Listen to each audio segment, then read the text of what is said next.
You're gambling with the lives of millions of people. You're gambling with World War III. Was it an ambush? No. Do you, that is, talking to Zelensky, want the Third World War? And yes, he does. He wants to involve the United States in a direct conflict with Russia. Good evening, everybody. I'm speaking again today to Dr. Richard Sakwa on the Russian-Ukrainian war. A lot has happened since we last spoke. Notably, Donald Trump was elected as President of the United States of America. There's been a change in the U.S. foreign policy establishment. There's been a negotiation between Zelensky and Trump, if one can call it that. And yeah, this is the topic of the day. So Dr. Sakwa, welcome back to the channel. It's my pleasure to be with you again. Thank you. So can you walk us back again through the origin of the conflict and take into account the audience that will probably listening to this will be in South Africa, and they obviously understand this through a colonial lens, if you will. Yeah, well, obviously, this war in Europe, you could say it's a third convulsion on the continent. And, you know, I'm now putting it in that sequence: First World War, Second World War, Third World War, which obviously hasn't happened yet. But clearly we are in the foothills of another of those spasms, if you could call it a European civil war, with huge consequences for the rest of the world, what we nowadays call the global south. Obviously, South Africa, a major player for that. So that is clearly, just to say that we're still talking about this, the global character of the conflict is the fact that, you know, as I've been arguing elsewhere, and we've talked about this earlier, is that I'm arguing that, you know, at the moment we're meeting on the 80th anniversary of the establishment of the United Nations in 1945, the end of the Second World War, of course, we're marking it. And of course, it's 40 years since Gorbachev came to power, March 1985. But what's happened since then, of course, is that the international system, that is the community of 193 sovereign states in the United Nations, has matured. And this is what's so fascinating about South Africa, for example, taking a lead on the International Criminal Court vis-à-vis the situation in the Middle East, but also as an active member of the BRICS grouping, Brazil, Russia, India, China, South Africa, and in the G20, and so many other things. So in other words, the system has matured, which makes the immaturity of this war in Europe, in the Russo-Ukrainian war, all the more stark. It's stark because, you know, have we learned nothing? You know, we keep saying never again. And this war was eminently avoidable. Now, of course, the controversies will continue about the beginning of any conflict for decades, as we're still debating the start of the First World War, let alone anything else. So it's going to go. But I will identify four major elements. The first one is the failure within Ukraine to establish an inclusive, comfortable, multinational, multicultural community. That is, with the full linguistic rights of all the communities. It's not just Russians, Romanians, Hungarians, Yiddish people, Jewish people, whatever, in there. And, you know, they weren't so much persecuted, but they were not given adequate constitutional protection and the full advancement of a multilingual community. And I've always argued this was one of the great treasures of Ukraine. It was just and it's such a rich country, so many talented people, marvelous people. I've been to Ukraine many times, and they all wanted peace. They voted for peace after the Maidan Revolution in May 2014, when they voted for Poroshenko, and they voted for peace when the President Zelensky was elected in April 2019. So that's the first level. The second level is the constant tensions between Russia and Ukraine, which go back, you know, obviously these are communities entwined for 1,000 years. Whereas the ultra-nationalists within Ukraine say that Russian influence has always been a malign, dominant colonial influence, imperial influence. In part, that's true, of course, but it's more complicated than that, ultimately. These are two communities entwined, a common Orthodox civilization, Eastern Slavic, relatively close languages, and so many and very close cultures. And indeed, you know, endless and intermarriage and families. So, you know, it's rare to meet a Russian or Ukrainian which don't have relatives on one side or the other of what is now the border. That's a second number, the Russo-Ukrainian one. The third one is the European level. And this is most important. Within Europe, we've failed to build an inclusive, comfortable security order after the end of the First Cold War.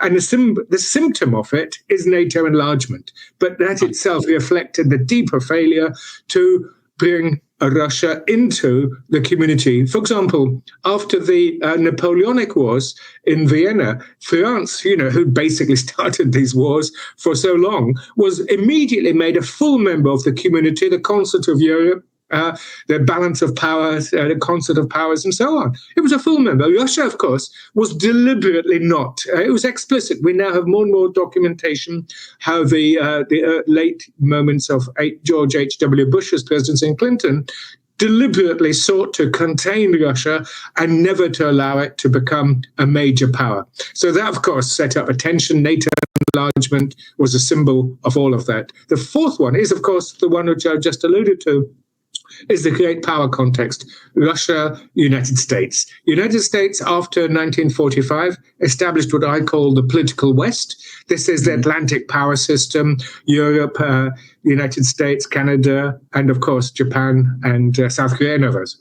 And this political West, Washington is number one. And of course, it delivered many public goods. It also delivered many public bads, 54 coups in the first Cold War, endless interventions, Iraq, Libya, Afghanistan, and so on afterwards. So, and of course, what's interesting, we'll come on to that, of course, now, is the fact that this political West is beginning to fragment. But that's the four levels of the conflict. And in my view, bottom line, it's going to be very hard to solve one unless you solve all the others. I want to just add another point. Critiques to that narrative. I don't think many people actually disagree with what you say. They would add a fifth dimension, which they would say Russian nationalism reasserting itself. And it's often framed in a language of Russian imperialism wanting to reestablish itself. I mean, how do you speak to that point? Yeah, no, that's an argument which should be discussed and analysed. And quite clearly, Russia has come back after the end of the Cold War as with aspirations to be a great power. You can call it nationalistic, but certainly great power aspirations. However, to the idea that it's trying to and it is, that is an important factor.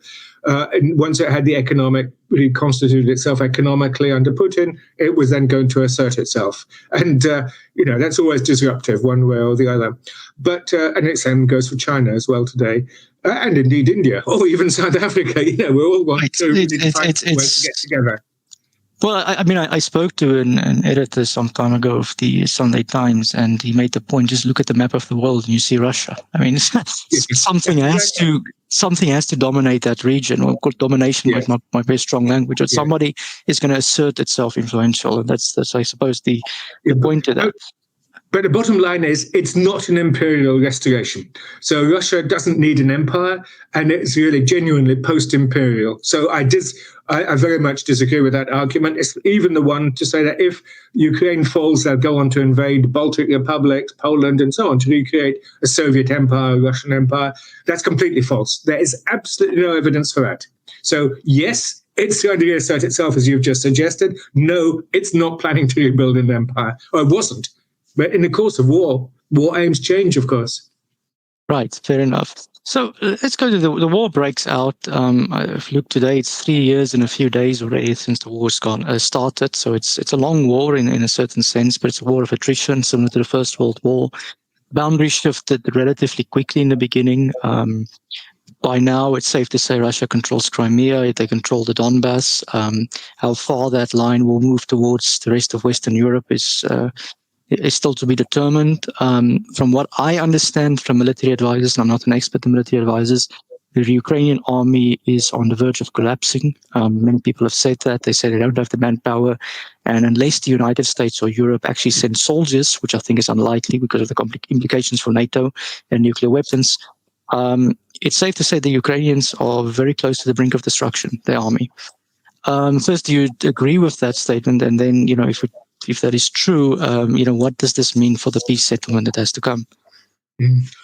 Certainly, Ukrainian forces are on the back foot. The shortage of manpower, and hence, of course, they're kidnapping people off the street and sending them basically with minimal training to the front. And indeed, a lack of shells, a lack of equipment, and so on. And indeed, morale is beginning to fragment. And I think the Ukrainians, whether they're going to collapse, I don't know, but certainly they're on the back foot. And Russia, things have been quiet for the last few weeks, relatively quiet, but it looks as if Russia is gathering forces for a major offensive once the spring begins. So we could see exactly the scenario you suggested, a much more rapid and important push to the west. And of course, Russia has gained more territory last year than it did in the earlier 2 years of the war, apart from the losses of autumn 2022. So it's, I mean, how long can Ukraine continue to fight is a fundamental question. And but just to make absolutely clear, divisions or opinion is divided. Right. Certainly, they're on the back foot, but Ukrainians are very, very stubborn. And of course, you could say they're fighting for their country, and certainly they're under vast propaganda and media press. There's no source of alternative information. And of course, you have this nationalist, not just patriotism, which I fully understand, but this nationalist hardcore, which is going to fight to the bitter end. Right, and that'll always be the case, I think, in any conflict. I want to sort of, talk about this conversation that happened this week between Donald Trump and Volodymyr Zelensky. I've never, or at least in my life, I can't recall two heads of states confronting each other in this way, almost speaking like a boss in the office, and sit down, shut up and listen, basically.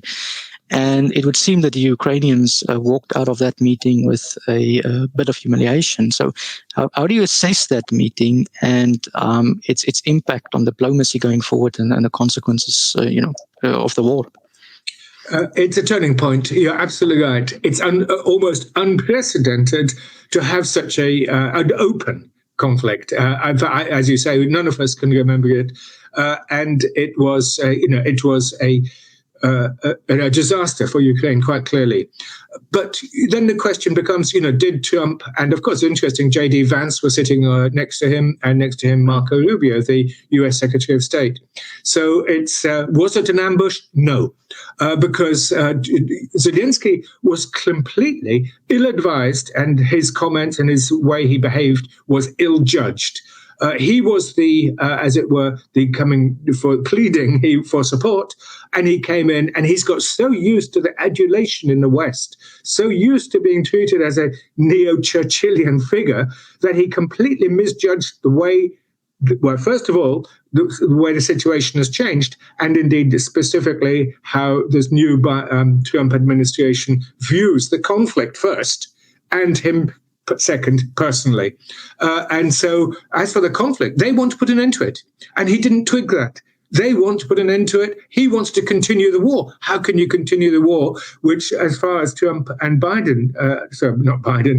J.D. Vance consider it, it's a lost cause first. It's a pointless war in the end, because, what advantage is there to continue fighting? Will they be able to defeat Russia? Obviously not, given the fact it's a nuclear power, even if they make battlefield gains. What are we? And Trump said it explicitly. Do you, that is, talking to Zelensky, want the Third World War? And yes, he does. He wants to escalate the war. He wants to involve the United States in a direct conflict with Russia. And of course, Trump is having none of it. And, this ambush idea that they'd come there to humiliate Zelensky, no. If you listen, and I've read the transcript and watched it 4 or 5 times, it's so amazing and it was Zelensky who started that sequence where they had this sort of bitter antagonism when he said to Vance, "Can I ask a question?" That was the moment when things turned. If he hadn't said it, things would have been tough, but nothing like this. And then he started giving a totally false version. Almost everything that Zelensky said after that point, and no one has made this point, was a falsehood, a lie. He said that Russia didn't exchange prisoners. They did. He said about the Normandy format, Russia doesn't stick to its word. It was Zelensky who didn't. Before the Normandy meeting, in Paris in December 2019, there was a deal. I don't need to go into details, but Russia's emissary, Vladislav Surkov, had got a deal and been talking with the people in Kiev. And there had been almost daily telephone calls, they now tell me, between Putin and Zelensky before December 2019 to talk about how to implement Minsk, the sequencing, and some sort of compromise. But the day before, Zelensky met with Angela Merkel, and they agreed they'd make no deal. And this was shocking. Merkel doesn't, she hides this herself. But in other words, and I could go on for another half hour about the falsehoods that Zelensky gave about the war. Vance is a very smart man. He knew all of this. He knows this, and he wasn't going to take this nonsense anymore. The nonsense. I want to add another person here. There's another person I want to add here, which I think is important, is Tulsi Gabbard. She was on a list of bad people for Ukraine. I couldn't figure out if it was a kill list or if it was just a list of misinformation spreaders, things of this nature. So she was declared. And now she's the head of national intelligence. So she's the director of national intelligence. She's now the head of the CIA. Okay. Already the Ukrainians, I think you said this, the first show we had showed a display of incompetent statecraft. I want you to just speak a little bit to that point where you now have head of national intelligence sort of not feeling very well about Ukraine to begin with, getting into the job. You say J.D. Vance and Trump now being disrespected, and yet they are still trying to get concessions out of the United States for weapons for the war. It's an impossible position, isn't it? And he ignored what the U.S. Defense Secretary, Minister of Defense or Secretary of Defense, Pete Hegseth, had said in the Brussels-Ramstein meeting a few weeks ago, where he laid out no NATO backstop, no U.S. troops there, no Article 5 guarantees. He's not listening. That is a bad statecraft. They're not listening. They thought that they could just plow on, encouraged by the Starmers and the Macrons of the world, and that they ignore what the U.S. administration has changed so fundamentally. As you say, Tulsi Gabbard, who's always been a critic of the war, she's now the director of the Office of Directorship of National Intelligence. Kash Patel is head of FBI, a new head of the CIA. All of these people are saying, we don't want to own this war. And what Zelensky went to the White House, basically his agenda was to make the United States, under this Trump administration, own the war. Well, that was not going to end well either. So, as you say, it's a statecraft, but I think that Ukrainian statecraft has been catastrophic for decades and years, and certainly after the revolution of February 2014, when they overthrew a legitimate government. And since then, it's just been antagonizing a huge neighbor, a bear next door with nuclear weapons. And indeed, I've just written a long section on why Zelensky personally is responsible for this war.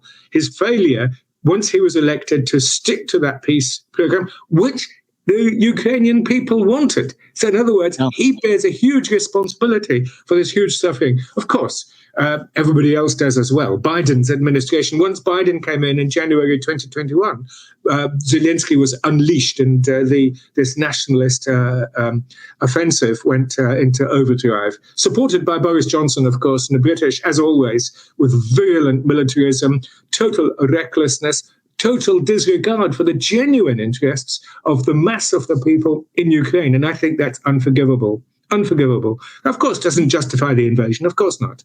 But it's just helping to explain how this war began. I totally agree. And that's a point that we have to keep on stressing. And none of us are, celebrating the fact that Russia invaded. But we know that the war is much more complicated. There's a lot more fingers to blame at Western leadership than they want to admit at this stage. I want to ask you about Western leadership, not the United States. I think the United States' position is becoming increasingly clear that they want to get out of this. How they get out, we're not sure. They're going for a deal, as Donald Trump said. But European leadership, there was an exchange between Macron and Trump. It was also during this month. My memories serve me not well about which day exactly. And Macron made the point, but Europe is giving most of the money or something of that stage, something of those things. It doesn't seem to me that European leadership, especially Germany and France, and the United Kingdom in particular, are seeing that they have to play a role in trying to bring the war to an end. Am I correct for interpreting that way? Absolutely. I mean, I'm often asked about the logic of the European position, and I simply can't understand it, because you would have thought that that is the British leader who met Trump, as you say, on the 27th of February, and Macron, who was in Washington on the 25th, both of them had good meetings with Trump because of larger issues. And of course, they didn't just talk about Ukraine. On the other issues, they could make common cause. But also, don't forget the malevolent role of the European Commission under Ursula von der Leyen in all of this. And her team now, which are virulent Russophobes, Kaja Kallas, the so-called foreign policy chief of things, they're so incompetent. Of course, she also went to Washington this week, and she was snubbed. She was due to have a meeting with Marco Rubio, and at the last moment it was cancelled because he understood there was nothing to say. She is one of the most, well, it's shocking that she's in that position, and so many others. And so the European Union, Europeans are gearing up to own this war. They've been responsible in part for its continuation for so long. But of course, they can't continue this war without the United States. So what they're planning to do, they're meeting today in London. They're meeting today, that's the 2nd of March, 2025. There's a meeting in London, and it'll be fascinating to see how they, often the usual analogy is headless chickens running about trying to devise a policy which is completely devoid of reality, devoid of the substantive analysis of what's actually going on the ground. And of course, how the global political atmosphere has changed with the onset of the Trump administration.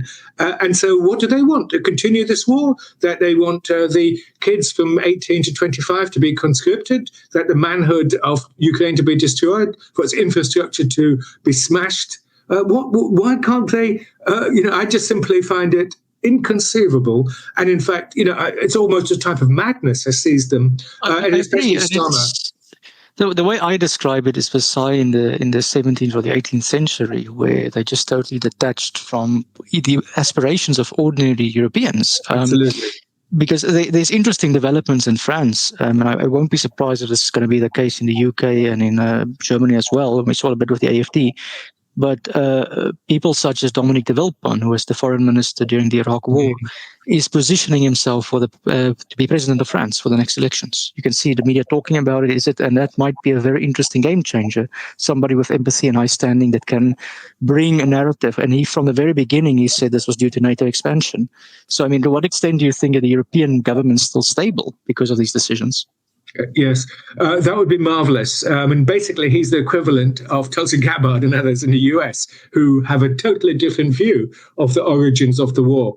Because the official version is so completely detached from reality. NATO had nothing to do with it, when even Stoltenberg, the former head of NATO, admitted it. So, in other words, security, that would be a game changer. I'd love to see that development in France, to be honest. But Europe is the one who's suffered the most. We've seen, certainly the United Kingdom, we're just about to hit another second wave of a massive cost of living crisis. Prices going up, energy prices going up, living standards going down, and of course we're dreadfully badly governed. I mean, it's such a it's just dreadfully governed. And as you see, that there's been this sort of, I don't like the word populist, but there certainly has been a backlash, and we saw this in the German election last weekend with the Alternative for Deutschland coming up to nearly 20%, amazing. The SDP, the Social Democrats, way down to just over 16%, and even the CDU-CSU, which basically came top, under 30%, which was one of their worst results. And indeed, I talk to a lot of people, and they just want to, obviously, in the media, the mass media has a major role in perpetuating this logic of conflict, this logic of Cold War. But, some of us, are basically saying, no, and first of all, the analysis is incorrect, and the political logic is incorrect, that we really now need a new peace agenda for Europe, which, you may say this is utopian, but I say it's essential, for a peace order from Lisbon to Vladivostok, because there's 150 million Russians also want peace. I mean, I've been to Russia many times, and the overwhelming desire is for peace to get back to a normal relationship with the West, because Russians are Europeans. And I don't mean this in any denigratory form for anybody who's a non-European, but just simply say it's part of European culture. And the fact that a particular incompetent and malevolent elite has seized European politics today, deliberately squeezing out the the left, and squeezing out people like Tulsi Gabbard equivalents in Western polities, in France, in Germany, and indeed in the United Kingdom, where Starmer explicitly expelled them, humiliated them, when the candidate selection for our July election. So there's hardly anybody acting as dissenters, and this is exceptionally dangerous for Europe's fate. I totally agree. Question on the Global South's role in this. South Africa notably took a position of non-alignment. The African Peace Initiative went, I don't know if they achieved much, but they made the point, basically, one of the opening points was that Zelensky and Putin should talk to each other before this war must come to an end, something of that nature, basic diplomacy, which was a proposal, South Africa leading that position. Indonesia, India, as far as I can tell, are staying out of this. They're just saying, it's your house on fire, leave us alone, or business as usual. What do you make on the role of the Global South, and how should they position themselves going forward? Yeah, I think that analysis which you've suggested, and it's very widespread. We're talking about, for example, Kishore Mahbubani, the leading diplomat of Singapore, even, of course, China, India. They say this is another war of the global North. Again, as I've suggested in that sequence, First World War, Second World War. But this time they say, don't drag us into it. It's your war, you own it. And you take the consequences. We're not going to join sanctions. Well, some do, of course, but mostly don't. They say, you just get on with it, and your incompetence in not avoiding an unavoidable war. And the Global South has matured. It's now matured, and we look to countries like South Africa, Brazil, you mentioned Indonesia, Mexico, to act and many other African countries, Egypt in particular, and Ethiopia. Well, the list is endless, quite long, to take a more active part. And of course they are. We're talking about, BRICS Plus is now 10 members. Indonesia joined a few weeks ago, and this is a game changer. And in some ways, I talked about this political West, which is now fragmenting, because what we're seeing is the defection of the United States from the organization and alliance system that it itself created after the end of the Second World War. It's equivalent, I say, to the way in the collapse of the Soviet Union, that what was most unexpected was that Russia took the lead in leaving the Soviet Union in the late 1980s, early 90s. And so today, it's the United States saying that system does not work globally. Of course, there's plenty of things we can criticize about the way it's doing it. But, for example, my big criticism is that in rejecting globalism, if you like, the old-fashioned globalism and the political West, the global West, it is also abandoning the Charter International System. It's leaving United Nations organization, agencies, World Health Organization, UNESCO, and so on. It's planning to. I find that very, very regrettable, and it's undermining multilateralism, and I'm great committed to that. So the Global South, in other words, bottom line, should support the United Nations, the Charter International System, make its voice heard in the General Assembly, and when its members are elected as alternate members of the UN Security Council, not to be bullied by the Anglo-Americans, which they have been. As you know, they're constantly threatened when it comes to votes. And in the UN General Assembly, Washington has been shameless, and the Biden administration with London support and French support to bully people in voting. I mean, so many stories now coming out, by the way. It's shocking the way that they've abused the United Nations. So what the Global South should do is to say to them, don't have your spillover effects of this war destroying our institution, that is the United Nations and its agencies and its principles. I'm going to ask you to speculate a bit here, but is there a possibility of reforming the Security Council coming out of this war? No. It's needed, of course. India, possibly other countries. Well, certainly an African representative or two.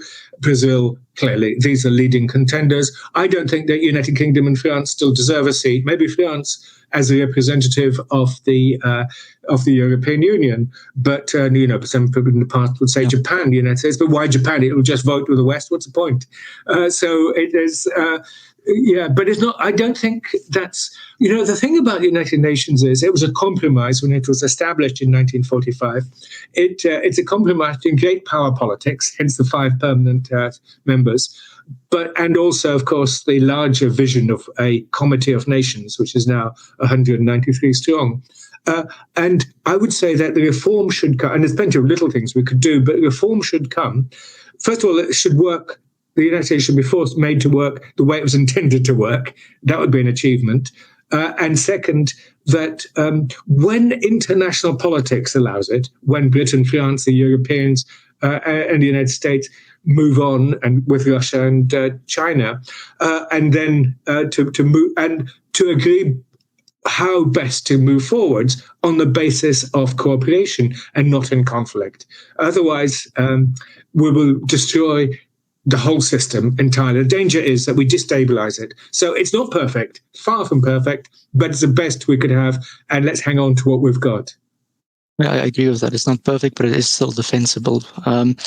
A question, so last question here, is the peace that will come. And with peace obviously comes the Ukrainian humiliation, which we're now seeing that process is happening, regrettable as it might be, and also reconciliation going forward to prevent I would say an ugly nationalism taking hold in Ukraine that has to be suppressed. So how would one manage that? Yeah, it's that's why so many people say the war's not going to end anytime soon. So you're absolutely right. It's there's no clear immediate pathway, but the conditions are absolutely right. The ones that South Africa, Brazil, China have outlined. There has to be reconciliation. There's no point having a ceasefire just for the war to continue, or to have a North Korea division or Kashmir, which just lasts for decades upon decades. So we need a whole package solution, and that it also has to work at the 4 levels I mentioned earlier.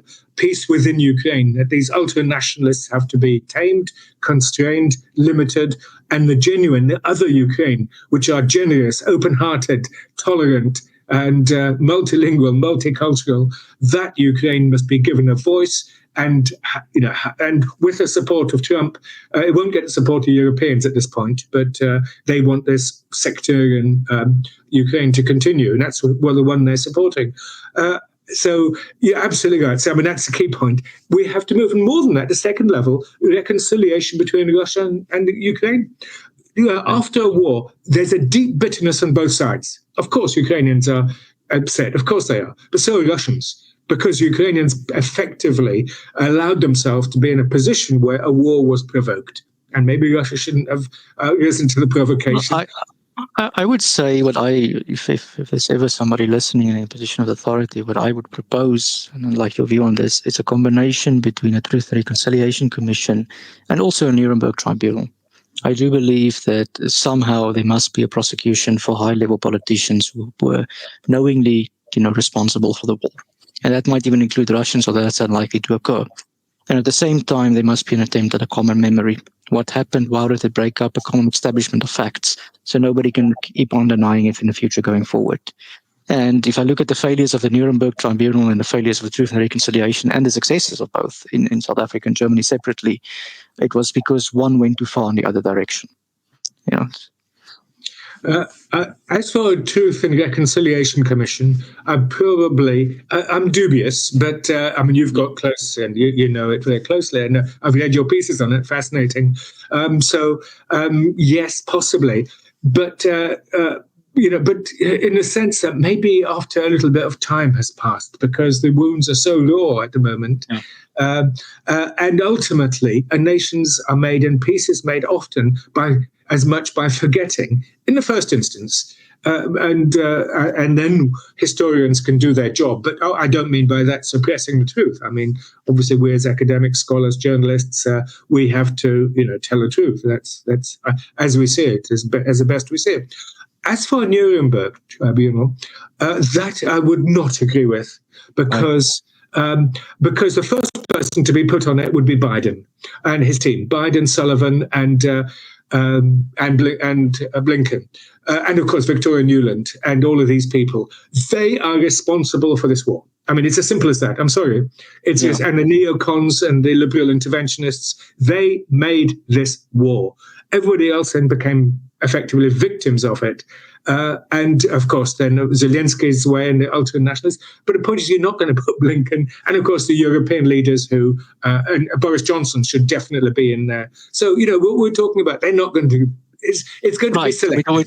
We're talking about actual application of international law, which is not going to happen. Yeah, no, and of course Russia did invade. So clearly, even though they would justify it in terms of Article 51 of the UN Charter, but I think that's it's a valid argument, but it's not a wholly convincing one. I mean, there's points of validity in that, so let's not deny that they were. And just finishing to say that and this is what, again, I don't want to go into detail, but it did look as if the United States would have been placed. They didn't say they wouldn't. Aegis Ashore missile launch systems, which can launch nuclear-tipped Tomahawk missiles, which takes about 2 minutes to get to Moscow. Now, if you had somebody doing that in your neighbor in Zimbabwe or Mexico, Canada, if you're in the US, it would be your responsibility as a leader to stop that. No. And so Putin would say that was his responsibility. And of course, the Ukrainians were willing to do it. So, they would, of course, Zelensky would have said, do it. And he even hinted to become a nuclear power at the Munich Security Conference in February 2022. So, it would open up. So these wounds are harsh and raw. Let time be the healer. Let reconciliation work on the grassroots. Let us rebuild Ukraine as a prosperous, independent, sovereign state, but neutral and not militarized. I agree with that. Last question here. How long do you reckon, if you were to predict the future, which is obviously difficult, before we actually see end of hostilities and peace coming forward? Yeah, no, I wonder. I think about this every day. When at the more optimistic moments, as I said, Trump and his team are very flawed vessels, but they're saying things that should have been said 30 years ago. And so, but finally, I'm delighted that they are finally saying it. This Trumpian disruption opens up. It's a whole open historical moment, and they will now maybe force Ukraine to peace. So after this meeting on Friday, the 28th of February. Well, should Ukraine be at the peace table? That's also a question I have, because at the moment, the last one in Saudi Arabia was two great powers negotiating for the future of Ukraine. It looked like the Conference of Berlin to me. Well, the point is that it affects everybody. It affects all of humanity, and they have a responsibility as UN permanent members to avoid a third world war. So it's absolutely legitimate for them to discuss not just Ukraine, but they discussed arms control and many other issues. So Ukraine has got nothing to do with that. And in fact, Ukraine, of course, wants to continue the war, this leadership. So they should not be there. At the end, obviously Ukraine has to be at the table, but so far, and the Europeans. But as many people have been saying, not only didn't they have a table, they didn't even have a room in which to put the table for the last 3 years. And then they demand to be at a table which they've rejected for 3 years. It seems bizarre to me. They said, we're not going to talk peace. We're not even going to talk to Putin or the Russians. So, and then suddenly now they want to, when somebody else starts to talk, oh no, please, we want to talk as well. But they're not going to talk. They just do megaphone diplomacy and condemnations with these present leaders until they begin to understand how, the situation, the sort of things we've been talking about in this session today. Then I just hope they watch it, to be honest. Well, Richard, I hope Zelensky is watching here, but thank you very much for this conversation. I appreciate it. And let's hope that the war ends before our next conversation. But you're always welcome back here. Thank you very much. Thank you. And it's always enjoyable talking with you. Thank you very much.